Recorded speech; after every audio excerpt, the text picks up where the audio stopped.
Bonsoir à toutes et à tous. Aujourd'hui sur le plateau de Lumière Intérieure, nous accueillons un pianiste, un chef de chœur et un chef d'orchestre. C'est un artiste talentueux mais aussi un homme militant qui œuvre pour que les plus démunis ne soient pas laissés sur le bord du chemin. Il vient nous parler de sa passion, c'est Hugues Reiner que nous accueillons ce soir.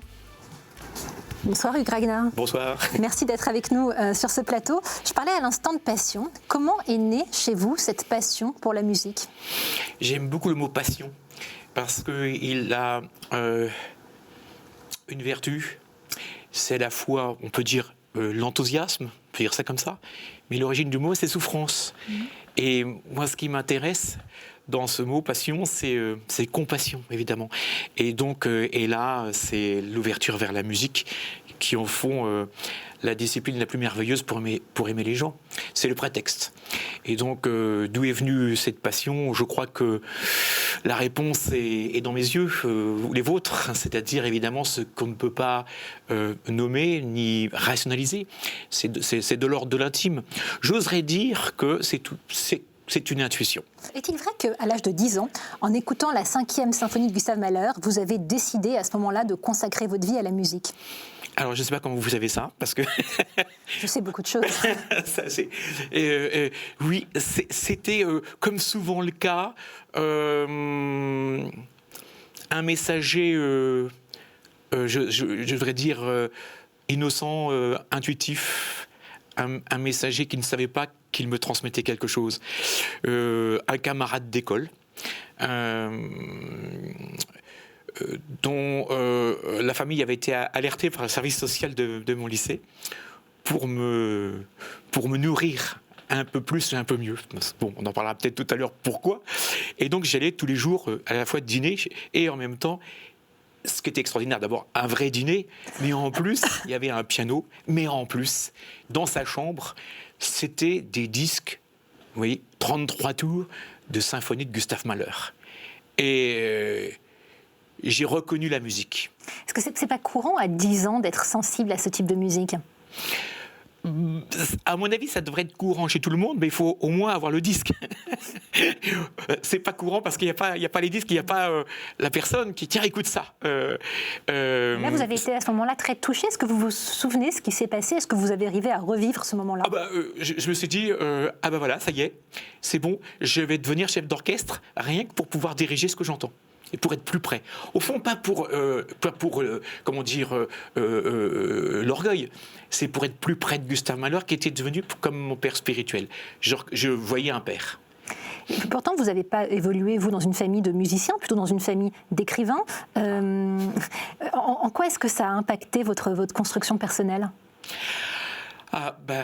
L'écrivain qui était mon père, en fait, c'était d'abord mon père écrivain, mon père, tout est intimement lié, comme si les livres étaient ma famille. D'ailleurs, j'étais un livre aussi, parce qu'à ma naissance, mon père a apporté à ma mère qui venait d'accoucher à la fois le livre, son livre qui venait de publier, parce qu'il a été édité par les plus grands éditeurs. Il y a eu les grandes époques avec Joseph Kessel, qui l'a quasiment adopté. Donc on peut dire que Joseph Kessel est mon grand-père spirituel. Sans Joseph Kessel, je n'existais pas, parce qu'il a vraiment sauvé. Eh bien,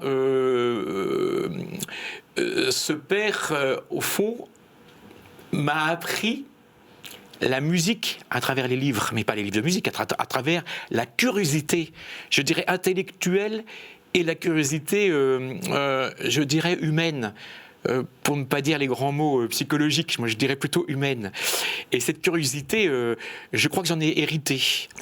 L'enthousiasme aussi, l'ultra-émotion. Et je crois qu'étant un orphelin de la Shoah, ses grands-parents avaient été déportés, il s'est trouvé à 20 ans seul, et heureusement que Kessel l'a fait vivre chez lui pendant plus de 3 ans.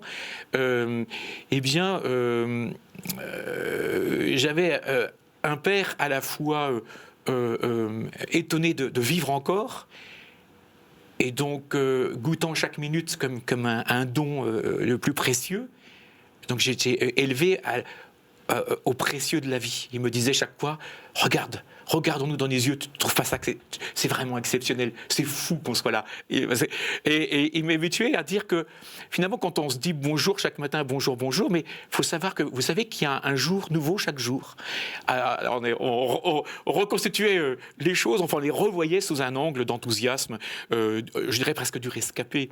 Et donc il m'a transmis sans doute cette extraordinaire, à la fois nervosité, et cette grande patience aussi, c'est presque paradoxal, et puis le désir de l'autre comme étant vraiment, je veux dire, l'enthousiasme de la curiosité. Il est devenu journaliste aussi. Journaliste et écrivain, vous nous avez d'ailleurs apporté un des livres. Et pourquoi avoir choisi de nous apporter celui-ci, donc qui parle de... Il parle d'un écrivain maudit des années 30, un écrivain américain qui s'appelle John Fant. Et alors ce qui est très intéressant, c'est que c'est un écrivain, donc mon père, qui parle d'un autre écrivain. Et donc on découvre le mystère de l'écriture. Et aussi... comme ça, alors on connaît tous, le livre c'est La détresse et la lumière, au Castor Astral. L'éditeur m'a appelé, au fait, tu sais, on va rééditer un livre de ton père. Alors il est décédé tout juste d'être réédité alors que votre père est décédé, c'est ça? Oui, il m'a dit on le réédite. Là il vient d'être réédité. Donc ça m'a bouleversé parce que je crois que j'attendais ce moment-là depuis sa mort en 2002. Donc c'est un petit peu sa résurrection aujourd'hui, enfin ce soir, et je suis tellement heureux parce que d'abord je le découvre évidemment. Un véritable écrivain, et c'est sur celui aussi qui donne des recettes, au fond, de l'acte d'écrire, de la création, hein, de la complexité, et en même temps, je dirais, c'est la détresse et la lumière. Chaque vie peut-être aussi à ses zones d'ombre, et ces ombres et ces zones de lumière. Et ça m'a frappé parce que... un peu comme disait Alexandre Dumas, martyr, oui, mais martyr heureux. Et c'est un peu ça. Donc mon père était aussi un martyr heureux. Alors il m'a donné ce sens. Alors la passion, c'est pour répondre à votre question. La passion, c'est-à-dire souffrance, solidarité. Et bon, j'ai utilisé la musique. Évidemment, parce que c'est pas Gustave Mahler, mon héros, c'était pas ça. C'était ce qui animait Gustave Mahler. Ce qui animait Gustave Mahler, c'était au fond, quand on creuse en soi, il n'y a plus aucune différence. On est dans la nappe phréatique de l'amour, de la fraternité. Et ce qui n'empêche pas d'atterrir à un moment donné, de sortir aussi de la poésie et de l'idéalisme pour être dans le pragmatisme, d'où le métier de chef d'orchestre. Alors votre père, son nom c'est Sylvain Reiner, c'est une forme de consécration post-mortem puisque son livre a été réédité, mais de son vivant, il avait déjà obtenu le grand prix de la Société des gens de lettres. On a parlé de votre papa, on va parler un peu de votre mère, qui était écrivaine et sociologue, Anne-Marie Vry, qui elle était catholique. Voilà. Comme quoi, ce n'est pas de sa faute. Je plaisante. Oui, mon père, donc, était juif, ma mère était catholique et mon éducation protestante. C'est passionnant. C'est passionnant. Alors, vous me disiez que vous avez été baptisé il y a quelques années. Par le père Caro. Et puis mon premier choriste que j'avais est devenu curé. Lui, il a mieux terminé que moi. Comment vous êtes retrouvé dans cette identité entre effectivement un père non seulement juif mais rescapé de la Shoah, donc avec tout cet héritage quand même très lourd à porter, une mère catholique, une éducation protestante. D'ailleurs, pourquoi protestante cette éducation alors que votre maman était catholique et votre papa juif? Parce que d'abord, je pense que je crois que le destin, il y a eu une petite meute de louveteaux qui passait, et ils ont dit il faut que Hugues soit là. Et effectivement, la première journée où j'étais là, déjà je faisais des sketchs, je faisais rire, je faisais comme une espèce de pré-travail de chef d'orchestre à l'âge de 6 ans et demi. Et l'intuition de Dieu. Je pense qu'il devait sentir que j'avais une petite flamme particulière et qu'il fallait, qu'il fallait protéger avec les autres. Et donc, ils l'ont fait, je pense, c'est dans la complexité de l'après-guerre, dans le trouble, je dirais, dans la panique. C'est une panique qui dure encore aujourd'hui. Moi, j'ai un frère qui est schizophrène, donc c'est là, et certainement pour cette raison-là. C'est-à-dire que je dirais, on se découvre à l'âge de 5, 6, 7 ans, 10 ans, 15 ans,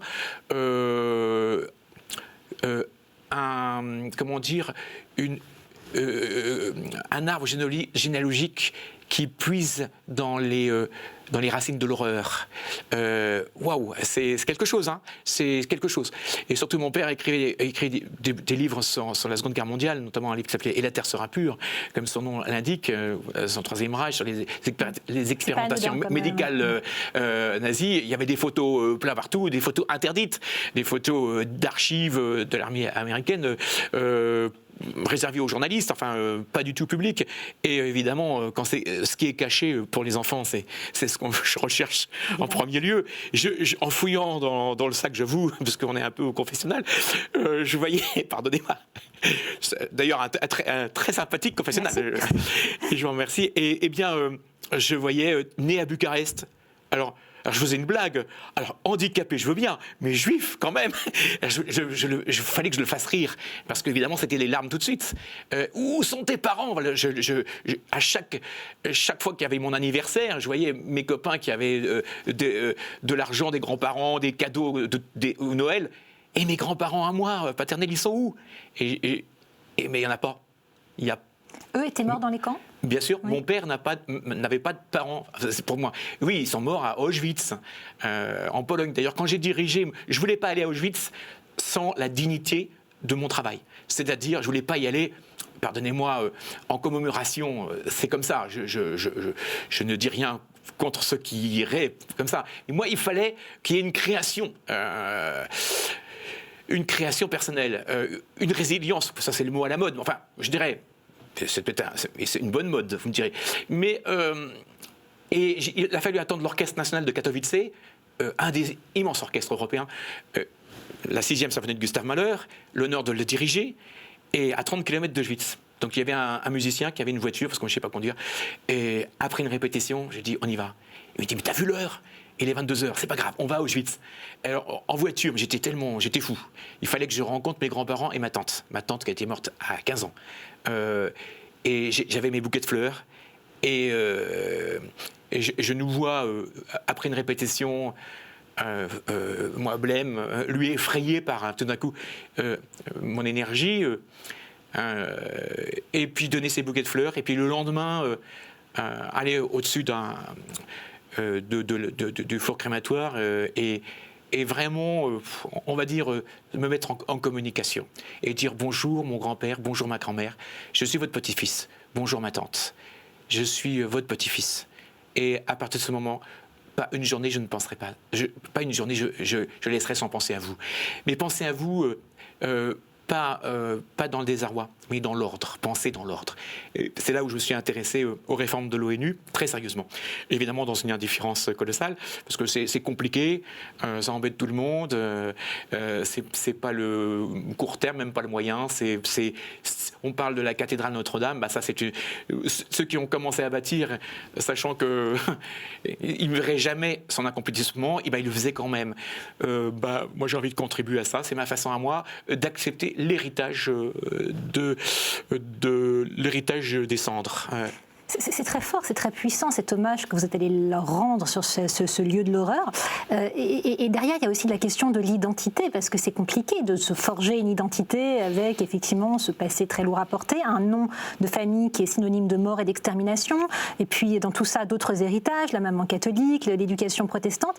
Finalement, vous vous sentez juif, vous vous sentez catholique, vous vous sentez protestant, vous vous sentez tout ça à la fois? Alors là, cette question-là... comme j'ai eu la foi de l'intérieur, tout ce que je vais répondre ne sera que mensonge. La seule façon de répondre, c'est la réponse que vous avez dans vos yeux à vous, c'est-à-dire ce que vous voyez. Si on le dit dans l'air, c'est mensonger forcément. C'est de l'ordre de l'intime. Si j'ose dire... parce que je crois en Dieu, en fait, dans l'histoire.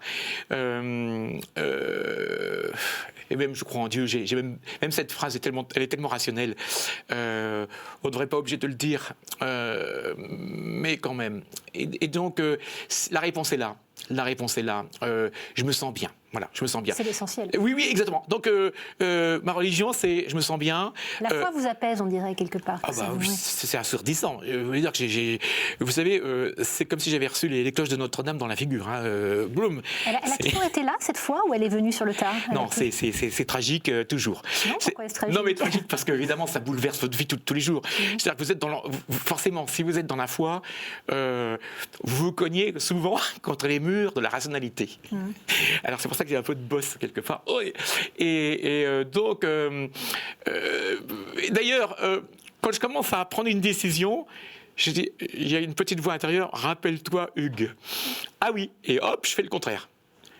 Ça veut dire que c'est comme ça tout le temps.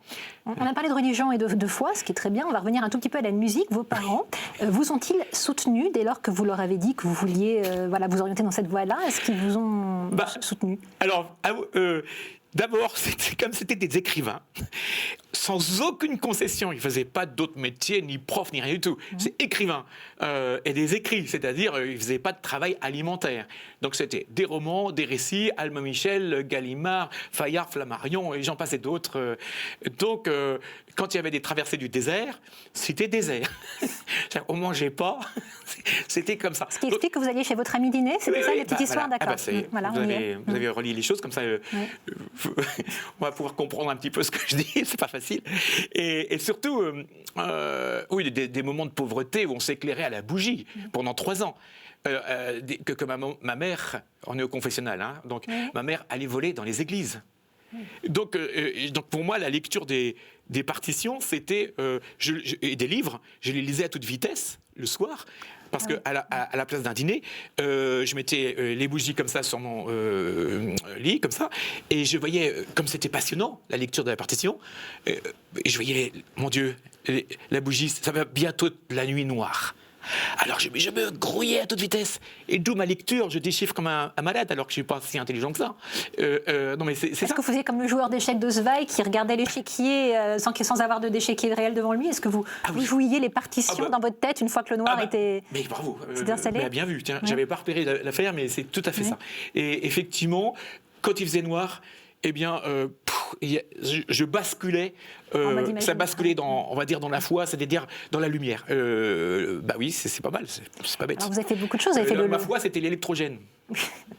Vous avez effectivement fait du piano, mais vous avez aussi, vous continuez, vous avez aussi chanté en tant que baryton basse, c'est ça, dans des oratorios, si j'ai bien suivi, Requiem de Fauré, Mozart, Brahms. Vous continuez de... Vous voulez que je chante quelque chose, non? Si vous voulez, oui. Alors, Liberame Domine de morte eterna. Ça nous donne un aperçu. Merci. Ça donne envie de venir vous voir. Alors justement, puisqu'on est dans l'instant promotion, il y a plusieurs choses qui s'annoncent. Puisque nous sommes en septembre, il y a d'abord en octobre, le 11 octobre, je crois, un concert. Dites-nous quelques mots, si vous voulez bien. Oui, alors c'est à l'église Saint-Sulpice. Oui. Alors, parce qu'on est souvent à l'église Saint-Sulpice. Oh, magnifique. L'église Saint-Sulpice, le 11 octobre, on va regarder peut-être juste, avant que vous en disiez plus un court extrait d'un concert que vous pouvez regarder sur l'écran, concert que vous allez donner.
Donc vous nous disiez juste avant qu'on regarde ce court extrait, un concert à Saint-Sulpice le 11 octobre, et vous recrutez des choristes. Vous êtes déjà 120, donc vous recrutez des choristes professionnels. Non, pas professionnels, amateurs, mais de bon niveau. Mais de bon niveau. Alors si certains parmi nos téléspectatrices et les spectateurs ont un bon niveau et souhaitent vous rejoindre, comment ils font? Ils viennent, ils tapent mon nom sur Internet, ils vous écrivent.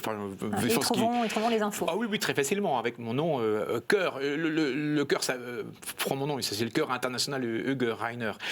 Donc c'est très facile, très simple. On les accueillera avec joie, on va les écouter, et puis après on les amène dans l'aventure. D'autant plus qu'on double l'effectif parce qu'on va aller à Venise faire le Stabat Mater de Rossini, chanter le Stabat Mater de Rossini au Frari, merveilleuse église. Et donc on fera aussi notre académie chœur et orchestre là-bas. Alors ça c'est pour octobre. Alors en novembre et en décembre. Le 13 novembre, on va faire le Requiem de Verdi. Le 1er décembre, à la Salle Gaveau, le 2e salon des poètes et de la mélodie française, avec Joachim Bresson, ténor, et puis moi au piano, et le chœur ukrainien en première partie, qui va donner des œuvres fantastiques de Gabriel Fauré. Et puis Joachim Bresson va jouer des œuvres de Gabriel Fauré, extraordinaire. Un compositeur méconnu et qui va ravir les mélomanes, Gustave Samazoy, il y aura du Roparts, il y aura et puis une centaine de poètes qui vont dédicacer leurs œuvres. Donc alors là on va être baigné. Alors c'est la jonction, enfin c'est mon père quoi, c'est la jonction entre la musique et la littérature. Hein. Alors ça c'est en novembre et en décembre. Ça c'est, je veux dire le centre de la poésie et la mélodie française, c'est le 1er décembre, à la Salle Gaveau. Le 31 décembre à Saint-Sulpice à nouveau. Et puis après il y en a d'autres. Vous savez, vous tapez Hugues Reiner, excusez-moi, mais à la limite sur Internet où les gens demandent à des amis, et là vous avez. Et on aura toutes les informations. Vous savez tout. Et donc vous savez où il faut aller quand vous surfez sur Internet. Mais merci en tout cas de nous avoir permis de découvrir mieux qui vous êtes et votre famille et votre travail. On va continuer avec une expérience un peu atypique parce que nous sommes une chaîne un peu atypique. Puisque vous allez vous retrouver seul sur ce plateau, et moi je vous retrouve dans quelques instants, puisque vous allez quand même m'entendre, puisque vous parliez de confessionnal, mais je serai plus physiquement avec vous. Vous seriez comme au paradis. Exactement, dans une certaine mesure. J'espère y aller un jour, mais pas tout de suite. Non, mais et moi, je serai au purgatoire peut-être en attendant. On va voir.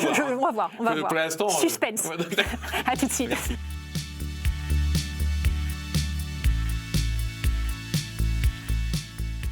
Hugues Reiner, est-ce que vous êtes bien installé? Alors attendez, je vérifie. Ah bah oui, carrément, oui. On est pas mal, vous avez un repose-pied si vous voulez vous mettre complètement à l'aise, faire comme chez vous. Oui, on est bien. Et le principe de cette seconde partie est extrêmement simple, puisque je vais vous proposer différents mots et que vous allez me dire ce qu'ils vous inspirent. Le premier d'entre eux, c'est humanité. Ah, c'est carrément... Oh, je l'adore ce mot-là. Voilà ce que ça m'inspire. Ça m'inspire du bonheur, ça m'inspire du devoir, ça m'inspire quelque chose d'essentiel. C'est la première chose qui m'anime quand je me réveille et c'est la dernière chose qui m'anime quand je m'endors. Et c'est sans doute le dernier mot que j'aimerais dire avant de mourir. Le reste, je ne peux pas en dire parce que c'est de l'ordre de l'intime. L'humanité, ça m'inspire le devoir vis-à-vis l'humanité, c'est-à-dire le végétal aussi, l'animal, c'est-à-dire la création. Ça m'inspire l'ouverture. Moi qui avais été à Sarajevo voir la guerre de près, ça m'inspire notre devoir concret de lutter pour la paix. Précisément, puisque vous parlez de Sarajevo, quelques mots, vous êtes parti en 1993 à Sarajevo, en Bosnie-Herzégovine, dans un élan humanitaire, pour reformer l'orchestre de la radio-télévision de la ville, qui était en proie à l'époque à une guerre civile absolument terrible. Qu'est-ce qui vous motivait? Pourquoi être parti là-bas? C'est-à-dire, vous savez, vous l'avez dit, je suis un petit-fils d'Auschwitz, ce qui veut dire que la guerre, toutes les guerres, me sont totalement intolérables. Et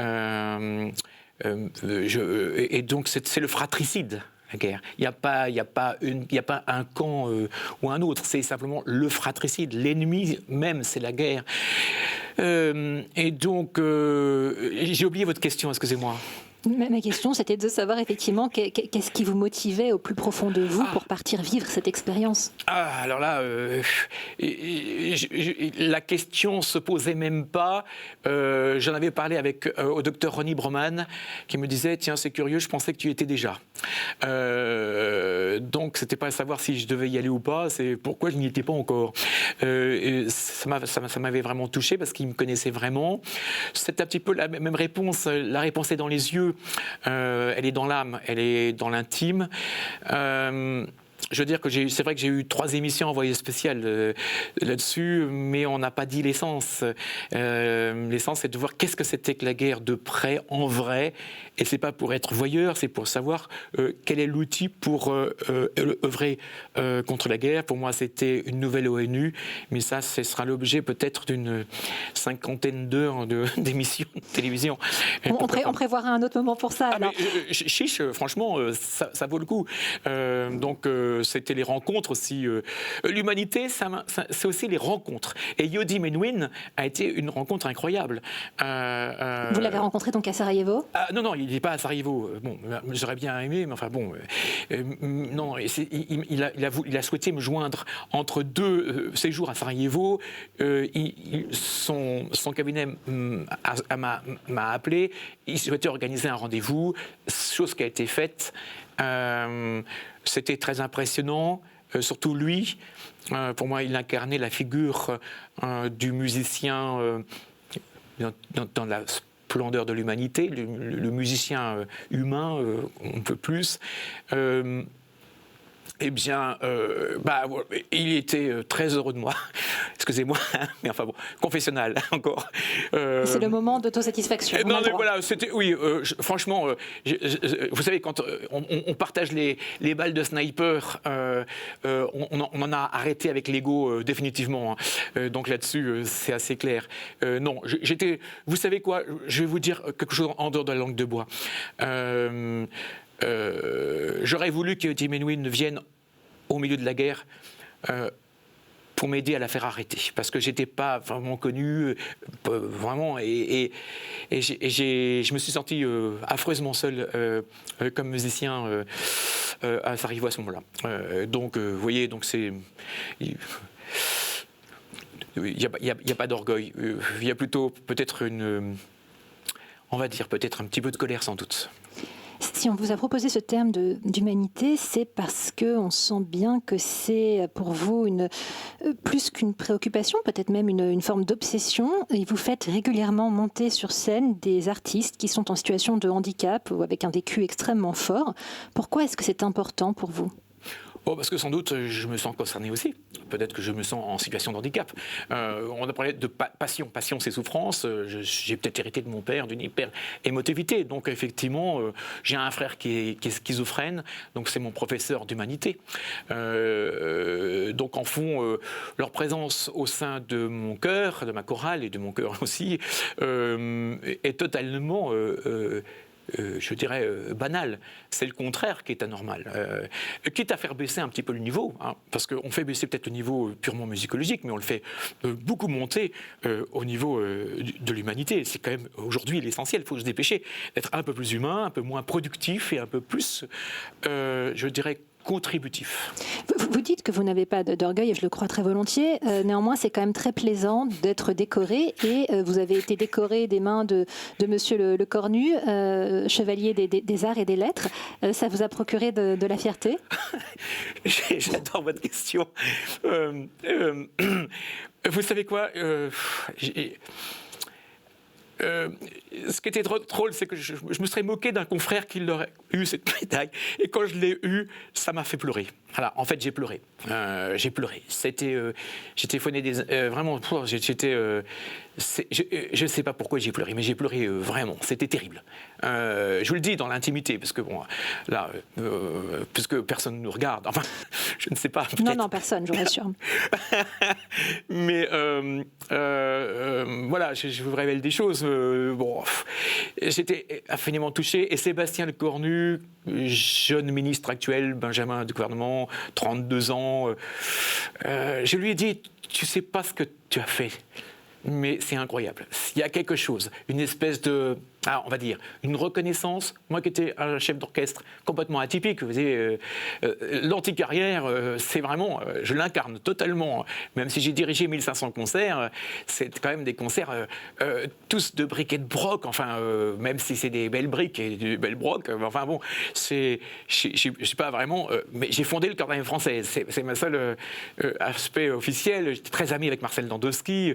Finalement, j'avais beaucoup d'amis très officiels, mais cette reconnaissance réelle, chevalier des arts et des lettres, d'abord il y avait le mot lettres. J'avais l'impression que c'était évidemment pour mon père, et Joachim Bresson m'a dit accepte cette médaille, accepte, parce que tu l'as pas fait avec des rondes jambes, tu l'as fait quand on te l'attribue à toi.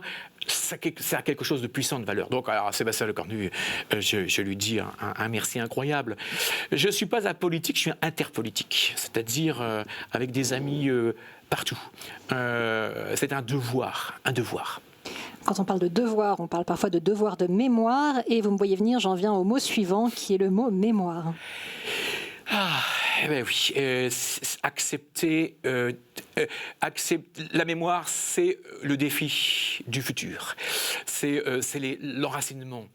C'est ce qui fait que l'arbre de vie que vous devez être ne va pas s'effondrer, s'arracher aux premières intempéries de l'adversité, qu'elle soit de la banalité du monde, du rapport de force exécrable, etc. Le devoir de mémoire, c'est au fond d'une mémoire humaine et non pas, je dirais, facebookienne ou numérique. La mémoire numérique, c'est une mémoire presque sans saveur. C'est un savoir qui n'est pas transmis. Je vous parlais tout à l'heure des yeux. Le vrai devoir de mémoire peut se transmettre que de yeux à yeux, pas les écrans de télévision. C'est les yeux. Les yeux. On transmet les choses que par les yeux. On ne connaît les choses des yeux. Vous savez, moi, j'ai refusé d'apprendre l'alphabet s'il n'y avait pas un contact direct avec ma prof qui venait à la maison, parce que je voulais voir ses yeux me parler des lettres. Quand on parle de mémoire, effectivement, il y a cette mémoire, faire mémoire de la Shoah, et il y a cette notion de résilience dont vous nous parliez tout à l'heure. Ce qui est intéressant, c'est que c'est d'ailleurs le nom que vous avez donné à votre chœur. Cette notion de résilience, qu'est-ce qu'elle signifie pour vous? Oui, il y a deux chœurs. Il y a le chœur Grenner, le chœur international, le Grenner, et puis les chœurs résilience. Moi, ce que je voudrais, c'est qu'il y ait des centaines de chœurs résilience dans le monde. Bon, enfin, chacun doit s'accaparer l'affaire avec sa propre autonomie de pensée. La question que vous m'avez posée, donc c'était déjà pour distinguer le fait, mais j'ai oublié la question. Oui, je voulais savoir, alors effectivement, vous avez fondé cette organisation internationale des chœurs résilience, mais je voulais savoir ce que ça représente pour vous, cette notion de résilience. C'est-à-dire que c'est la foi. C'est-à-dire on rebondit tout seul en permanence. On se prend des choses terrifiantes dans la figure et puis boum, on me disait toujours, c'est curieux, à chaque mois de septembre, chaque année, tu renais de tes cendres. Et bien voilà, pour moi les cendres, c'est les cendres d'Auschwitz, et mon métier de musicien, c'est renaître de ces cendres-là. Les cendres avaient un lieu, les cendres avaient une, avaient une localisation. Et vous mettez ça à l'universel, vous avez effectivement, vous êtes en dehors des idéologies, sauf la principale, c'est celle que tout le monde doit être sauvé dans l'affaire. On a vraiment effectivement le sentiment qu'il y a une notion un peu salvatrice, comme vous venez de le dire, et que cette résilience, finalement, cette capacité à rebondir, c'est ça qui vous permet d'avancer. Oui, c'est pas avancer pour avancer. Je ne sais pas si j'avance ou je recule ou je suis sur place. Je n'aime pas l'activisme, même si quelquefois je donne l'impression. De survivre alors ? Comment ? Plutôt que d'avancer, de survivre ? Oui. Quel mot faudrait-il employer ? Je ne sais pas. Vous savez, les mots, c'était mon père écrivain. Au-delà des mots, c'est la musique. Donc j'aurais plutôt envie de vous répondre en jouant au piano une mélodie de Gustave Samazeuil ou de Cochelin ou de Gabriel Fauré, vous voyez, et là on comprendrait mieux l'élan Voilà, l'élan, l'intuition. Vous savez, tout à l'heure, j'habite à Vernon et dans le train, je me réjouissais d'ailleurs de venir vous voir et j'étais épaté parce que je me disais, enfin c'est curieux, c'est l'amour, c'est pas avancer, c'est pas progresser, tout est là en soi, et j'étais vraiment frappé de voir que, comme on dit, on a un grand cœur, mais j'ai l'impression que j'ai un trop grand cœur ou trop gros cœur. On dit souvent, on a l'estomac plus grand que l'appétit, je ne connais pas l'expression. Enfin, les yeux plus gros que le ventre, je crois. Comment? Oui, les yeux plus gros que le ventre. Voilà, moi j'ai le cœur plus gros que les réalités. C'est plutôt un beau programme. Alors, je vais vous proposer à présent un mot un peu plus provocateur, c'est le mot désordre. Je l'adore. Ça tombe bien, vous les adorez tous. J'adore ces questions. Désordre. Je pense à ma chambre, je pense à ma façon de parler, d'écrire, je pense à ma façon de composer, c'est-à-dire faire l'improvisation. Je pense à ma vie, je pense relation avec mes parents, avec mon frère, avec les personnes en situation de handicap. Je pense qu'importe le désordre, pourvu qu'on ait la foi, qui est au fond la façon extraordinaire de guider le désordre. Mais de le guider en le maintenant. On n'arrive à rien sans désordre. C'est-à-dire penser... pas systématiquement autrement, parce que c'est une autre idéologie, c'est mettre du désordre dans l'ordre pour que l'ordre soit plus humain encore. Mais ce qui est très intéressant chez vous, c'est effectivement la façon dont ces deux notions d'ordre et de désordre sont inextricablement liées.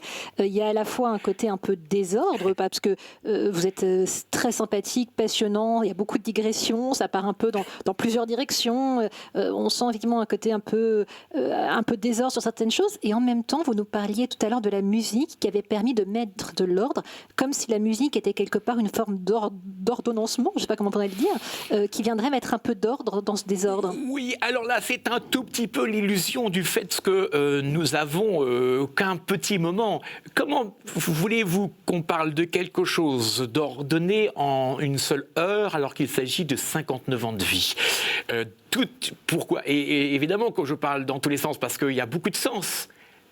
Et donc, je pense que c'est simplement l'illusion du fait qu'il faudrait 10 heures pour parler tranquillement de tout. Et alors, pourquoi les ordres? C'est parce que je voudrais quand même dire les grands titres pour pas être, frustré d'avoir oublié quelque chose d'essentiel. Alors, évidemment, boum, on parle de ça, mais chaque petit mot, j'aimerais pouvoir en parler pendant des heures. C'est pas du désordre, là, vraiment, c'est une forme... dans le mot le plus simple et modeste, complexité sans doute. Bon, mais pour moi, désolé, c'est pas 0,1, je suis pas numérique, et donc il y a beaucoup de choses, beaucoup de nuances. Alors la musique, c'est aussi entre interpréter une note do, pour moi, il y a une centaine de façons de le faire. Oui, voilà, c'est comme ça. J'aime beaucoup. Et c'est la diversité, le raffinement qui nous, dans la musique qui peuvent nous permettre de comprendre mieux l'autre sans l'ordonner et puis le refuser. Comprendre, comme dirait l'autre, c'est pas pardonner. Comprendre, c'est comprendre, tout simplement. Et après, si on veut pardonner, ça c'est autre chose. Mais comprendre, c'est quelque chose d'important. Et donc, effectivement, désordre, ordre, tout ça est effectivement profondément imbriqué. Vous savez, on peut être ordonné pour faire des choses mal. Vous voyez, le Troisième Reich était très ordonné, hein. C'était pas du tout dans le désordre. Et pourtant, les résistants du maquis, ils étaient vraiment dans le désordre. Et pourtant, ils avaient le cœur ordonné. Avoir le cœur ordonné, c'est effectivement le plus... À quoi êtes-vous ordonné, mis à part la musique, qui est effectivement une passion? Je vous l'ai dit, la foi, c'est-à-dire l'amour. Pour moi, la musique, c'est le prétexte d'aimer les gens en douce. Et comme j'adore la musique, j'aime beaucoup la musique, vous pouvez calculer le reste. Évidemment, l'urgence d'aimer, c'est pour faire en sorte que mes grands-parents morts à Auschwitz ne soient pas totalement pour rien. Alors, vous disiez, tout ça est extrêmement complexe. On a le sentiment en permanence de manquer de temps. Est-ce qu'il vous arrive, dans cette urgence permanente de tout, à commencer urgence d'aimer, de prendre le temps pour de la méditation? Bien sûr, mais moi j'ai le temps chez moi. Je suis à Vernon, cette magnifique petite ville qui bouge énormément, qui avance. Eh bien, je me mets sur une table et puis je regarde l'eau passer jusqu'au moment où... et je reste le temps que cette eau m'apprenne quelque chose, que les arbres m'apprennent quelque chose, que l'air, la brise qui vient rafraîchir mon visage un peu trop passionné viennent m'apprendre des choses. Et donc je reste. Non, effectivement, j'ai le temps, je me donne le temps. C'est peut-être sans doute que mes alter ego l'ont peut-être moins, ce temps-là, mais sincèrement, je rêverais de m'exprimer bien plus longuement sur ces quelques sujets que j'ai tellement le plaisir d'évoquer avec vous. C'est un temps de contemplation, quelque part, quand vous parlez des arbres, de la brise? Oui, absolument. Il n'y a pas d'action efficace, il n'y a pas une contemplation et puis l'inspiration. Oui, il y a eu une époque où je faisais 200 concerts par an. C'est pas facile, on peut y arriver dans les transports, mais et puis d'autres qui sont peut-être des accidents de la vie, qui sont des bénédictions, où là c'est on vous force à s'arrêter. Et là c'est pas mal, c'est très bien. Des moments où quand vous pensez action humanitaire, vous faites dans l'extravagance, dans le chiffre, dans du résultat, puis d'autres où vous faites au contraire dans la proximité d'une seule personne. Il y a ces différentes séquences dans une vie. Je me suis mis depuis bien longtemps, j'ai été mis devant le fait accompli de la foi quand j'avais 5-6 ans, avec la possibilité de refuser ou d'accepter. Donc cette liberté, elle est totale. Je l'ai acceptée et jusqu'à aujourd'hui, je l'ai toujours. Ça a toujours été quand même un objet je dirais, de réconfort et d'émerveillement. Tous ces sujets, effectivement, se vivent de manière très personnelle. En tout cas, merci de nous avoir parlé de votre façon à vous de le vivre, de le ressentir. Et on se retrouve dans quelques instants. À tout de suite.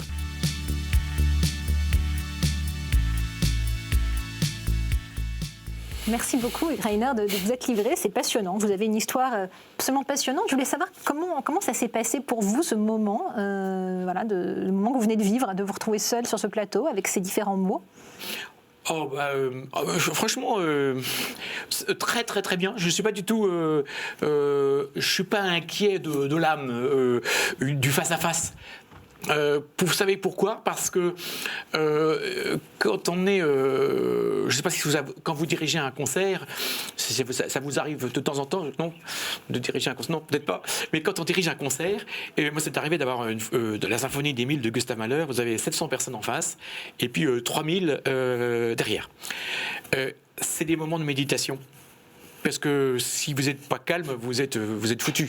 Donc c'est un véritable face-à-face, où chaque geste est repéré, important, ou dans des théâtres de guerre ou humanitaires, chaque geste non pensé dans le face-à-face peut être objet d'incompréhension et de souffrance des autres. Donc le face-à-face, c'est... Alors, quand on pense au geste, on pense beaucoup effectivement au geste de la baguette, puisque vous êtes chef d'orchestre, et on a le sentiment que tout vous a toujours souri très tôt. À 17 ans, après un an d'études de violon, vous devenez violoniste à la formation des jeunes de l'Orchestre de Paris, fondé par Daniel Barenboim. À 22 ans, vous êtes désigné par Charles Hernu et Jack Lang pour fonder et diriger le chœur de l'armée française. Vous nous en parliez tout à l'heure, et vous allez être décoré de la médaille de la Défense nationale. À 25 ans, vous dirigez votre premier grand concert au Théâtre des Champs-Élysées. Puis en 93, il y a ce fameux concert filmé au sommet du Mont Blanc qui a été diffusé dans toute l'Europe. Quel regard vous portez sur cette réussite, et est-ce que ça ne monte pas un peu à la tête quand on a réussi tous ces achievements, comme disent les anglo-saxons, si vite, si tôt? Ça reste dans le cœur, ça ne monte jamais dans la tête. Donc, pas question. De toute façon, c'est pas difficile. Tout se passe, le commandement, ça se passe là. Les engueulades, je tape un petit peu trop sur le micro, sans doute. Ça se passe ici. Donc, alors, vous savez quoi? Non, parce que... je veux dire, non, vous savez, ma vie est une tragédie heureuse. Donc, vous pouvez, c'est impensable d'avoir, vous savez, je veux dire, mon frère est schizophrène. Ma tante, 15 ans, a été martyrisée à Auschwitz. Mon grand-père et ma grand-mère aussi. C'est une mort qu'on ne peut pas... le cerveau peut pas comprendre, tellement c'est dans la barbarie la pire. Vous avez vu votre père pleurer toute la jeunesse. Et vous êtes senti à ce moment-là un devoir. Et c'est l'amour le moteur. Parce que si vous n'avez pas d'amour, vous en foutez. Vous dites, bon, bah, cette vie, c'est pas mon truc. Moi, je vais faire autre chose. Je tourne la page. C'est une manière de résilience. C'est-à-dire, non, moi, j'avais envie de tout affronter. Allons-y carrément. Il y a l'amour, mettons de la lumière dans...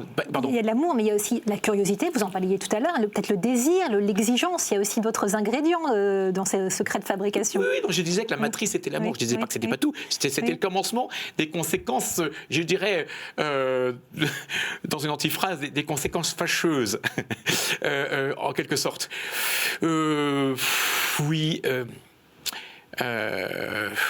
savez... avoir la foi, c'est un sacré truc. Hein. C'est pas forcément, enfin, vous le savez certainement.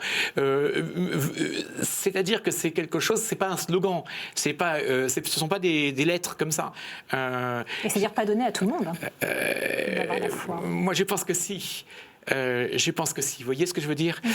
C'est ça, en fait. C'est que je pense pas que pour moi, moi, ce qui m'intéresse dans la provocation artistique, c'est dire si vous ressentez le plaisir de la musique, ça veut dire que vous pouvez en être digne, l'incarner. Et souvent, quand je faisais des concerts tous les soirs, je disais, voilà, nous avons fait nos 4 mouvements de la symphonie, mettons de Beethoven ou Tchaïkovski. Le 5e, c'est pour vous. Allez, ciao. C'est-à-dire le 5e mouvement, à vous de le construire, sans problème. Et c'est ça qu'il faut faire. Il ne faut pas être ce qu'on appelle un auditeur ou un spectateur passif. Donc c'est ça l'histoire. C'est l'action, quoi. L'action qui prend naissance dans l'amour et la méditation, bien entendu. Mais voilà. Vous savez, j'ai un truc très drôle, c'est que quand je parle, j'oublie toujours la question. Alors, je vais vous en poser une autre. Si vous aviez en main, non pas une baguette de chef d'orchestre, mais une baguette magique, quel rêve réaliseriez-vous? D'abord, c'est fait, parce que pour moi, une baguette de chef d'orchestre, d'où je viens, c'est une baguette magique. De toute manière, parce que c'était mal barré, parce que j'étais vraiment un...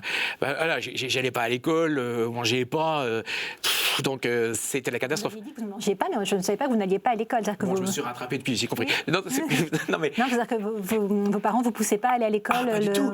Non, mais carrément, mais parce que c'était cassé, c'était le grand désordre, vous voyez. Mais il y avait le grand ordre dans le cœur. Alors, et du coup, j'ai donné des cours de piano pour prendre un peu d'argent que je tenais aux parents, et j'adorais ça. En fait, moi, j'adorais, en fait, faire des miracles à la chaîne, obligé de faire des miracles, voilà. Et puis regarder les yeux de mon père briller. Alors là, ça c'était beau. Il brillait quand vous chantiez, quand vous jouiez du piano. Bon, ça brillait, ça pleurait à chaudes larmes. À mon premier concert, ils étaient ravagés. Hein. Puis à la salle Playel, mes parents, mais mon père très très pudique. Hein. Jamais il aurait fait un truc pour m'aider. C'était pas ça le sujet. C'était d'abord les yeux, l'amour. Il me disait d'ailleurs, tu sais, Hugues, je suis d'accord avec toi sur rien du tout, mais qu'est-ce que je t'aime. Donc il m'avait appris le caractère inconditionnel. On ne monnaie pas l'amour, on le donne et on n'attend rien en échange. Rintintin. Et ça, c'était comme ça. Et si on disait une chose banale, on se payait une claque. Là, aujourd'hui, il n'y a plus de claque, c'est fini. Mais c'était une grosse engueulade. Un mot comme tout le monde, ça marche pas. On ne devait pas chausser une tradition sans un éclairage neuf, incarné par votre individualité. Il considérait qu'un individu, c'est un miracle, et un miracle, c'est pas comme un autre miracle. C'est un miracle qui doit produire une lumière particulière. Voilà. Alors que ça peut être, par exemple, moi j'aime beaucoup utiliser l'humour, par exemple. L'humour dans le soin. J'aime beaucoup utiliser... des volte-face, un petit peu comme en philo, vouloir penser autrement pour voir ce que ça donne, ou prendre le contre-pied de votre opinion, ou aller rencontrer des gens qui sont considérés comme des ennemis absolus. Ah, ça, j'adore. Il y a l'humour, et puis il y a ce qu'on a coutume d'appeler l'humour juif, justement, qui est une forme d'autodérision, une façon de dédramatiser l'existence. Alors là, je crois que je suis juif à 3000%. Ça, je retrouve beaucoup, parce que je suis d'origine roumaine. Mon père était dans l'immigration en 1929. Sa langue maternelle était le roumain, et 10 ans après, il devenait journaliste, écrivain. Donc, oui, c'est cette culture aussi, cette culture, cet humour qui puise dans le tragique de l'existence et qui fait comme une espèce de jeu de cartes où tout d'un coup, pam, le jeu est inversé. Parce que souvent, avec les personnes en situation de handicap, je dis, vous avez un dossier médical, ben, moi je vous offre un dossier musical. Donc vous êtes plus schizophrène, vous êtes baryton basse. Hein, qu'est-ce que tu fais avec? Tu es baryton basse. Je suis baryton basse. Ben oui, tu es baryton basse. Je suis plus un angoissé, je suis un ténor. Je suis un ténor merveilleux. Ben, vous voyez, j'ai travaillé avec un ténor qui est fantastique, Joachim Bresson. C'est un miracle de le voir dépasser les plus grands chanteurs maintenant, alors qu'il n'avait pas fait le conservatoire, il est un petit peu à la marge, un peu maudit, etc. Et puis, bon, le fait de travailler tous les jours. Vous savez, j'aime beaucoup renaître moi-même dans la renaissance des autres. Alors, est-ce que vous voulez, si vous voulez rappeler toutes les personnes que vous voulez remercier, puis nous rappeler aussi votre actualité avant qu'on ne conclue, puisque malheureusement on arrive au terme de cette émission. Votre actualité, il y a donc ce concert le 11 octobre, hein, vous nous disiez, à l'église Saint-Sulpice. Je vous laisse présenter les deux autres, au mois de novembre et au mois de décembre. Le Requiem de Verdi. Avec Guy Touvron dans les trompettes, on va faire les trompettes de coulisses avec des trompettistes géniales, donc ça va être extraordinaire, un super chœur, des super solistes, enfin ça va être grandiose. Le 1er décembre à la salle Gaveau, là j'ai besoin de 1000 personnes, c'est les 1000 personnes de KTO, vous pouvez venir, l'appel est lancé, si vous entendez, je dis l'appel est lancé. Ah oui, là on a besoin, là, oh là là, parce que c'est pas facile comme... En fait, moi j'ai voulu inventer les deux choses les plus sinistrées, la mélodie française, mais carrément dur, et puis, enfin, grand public, mais Samazoï, Roparts, Koechlin, etc. Et puis une centaine de poètes poètes contemporains qui vont dédicacer leurs œuvres à l'issue du récital. Bon, c'est quand même étonnant. Et puis le 31 décembre. Et le 31 décembre, à nouveau à Saint-Sulpice, où on va donner... où Joachim Bresson va chanter d'abord des chants italiens extraordinaires. Il va nous faire un Pavarotti bis, mais version poète française, magnifique. Enfin, ça va être extraordinaire. Et puis on va redonner le Requiem de Mozart. D'ailleurs, là, je fais un appel de tous les choristes. Là, on fait un jumelage de chœurs. Hein, donc, c'est vraiment une belle fête. Ça nous change des commémorations un petit peu tragiques que quelquefois on se doit de faire. Et puis, évidemment, après, il y aura d'autres concerts, naturellement. Mais sur Internet, vous tapez mon nom et puis... les grandes dates entre octobre et décembre, vous les avez annoncées. Je vous propose on a un stage à Venise aussi. Voilà, il y a plein de choses. Je vous propose de saisir vos agendas si vous avez envie de venir écouter un joli moment. Et puis peut-être même si vous avez envie de chanter, qui sait, puisque ce chœur recrute des choristes. En tout cas, merci à toutes et à tous de nous avoir suivis. Vous pouvez retrouver cette émission sur le site de KTO. Merci à toutes et à tous. Bonne soirée.